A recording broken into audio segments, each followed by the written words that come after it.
Atharva Veda mantras against various ailments. Om for headache.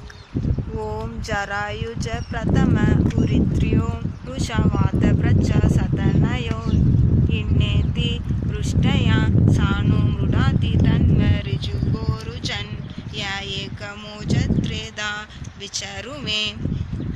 Om Agne Agne Shoshisha Shitriyanam Namasyantastva Havisha Videma Anganta Samangan Havisha Videma Yo Agrabit Parvasya Gravitam. Om Munjashi Shaktaya Utakasayenam Paruravi Veshayo Asya Yo Abrajavata Jayascha Sushmo Vanaspatinta Sachatam Parvatam Cha.